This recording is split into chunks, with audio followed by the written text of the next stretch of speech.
పార్వతీపురం మన్యం జిల్లా కురుపాంలో డయేరియా కలకలం రేపింది. గిరిజన పాఠశాలలో నలుగురు స్టూడెంట్స్ వాంతులు విరేచనాలతో హాస్పిటల్లో చేరారు. స్టూడెంట్స్కు కురుపాం ప్రభుత్వ ఆసుపత్రిలో చికిత్స అందిస్తున్నారు. స్కూల్లో డయేరియా రావడంతో విద్యార్థుల తల్లిదండ్రులు ఆందోళన వ్యక్తం చేస్తున్నారు.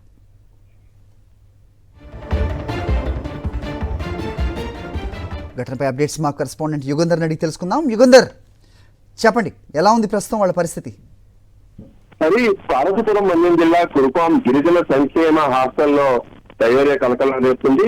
ఈ రోజు రాత్రి తెల్లవారుజాము నుంచి నలుగురు విద్యార్థులకు లలిత, క్రిస్టినా, ప్రణవి, దేవి అనేటువంటి విద్యార్థులు తీవ్ర అస్వస్థతకు గురవడంతో కురుపాం ఏరియా ఆసుపత్రికి తరలించారు. అక్కడ విద్యార్థులందరూ కూడా వాంతులు విరోచనాలతో చేరడంతో అక్కడ చికిత్సలు అందిస్తున్నారు.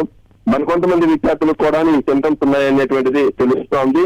ఇదే గిరిజన సంక్షేమ గురుకుల పాఠశాలలో కొన్ని నెలల క్రితమే జాండీస్ కూడా వ్యాపించింది. దాదాపు 300 మంది విద్యార్థులు జాండీస్ బారిన పడ్డారు. 2 విద్యార్థులను అయితే మృతి చెందినటువంటి ఘటన అప్పుడు రాష్ట్రంలో కూడా తీవ్ర సంచలనమైంది.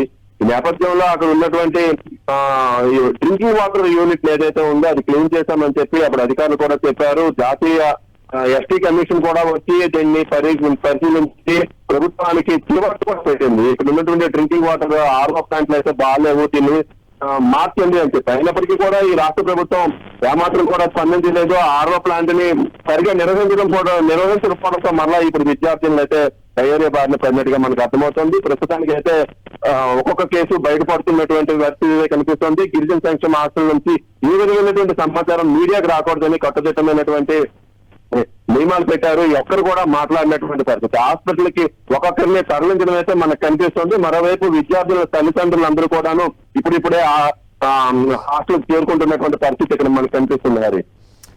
ఆల్రైట్ యుగంధర్.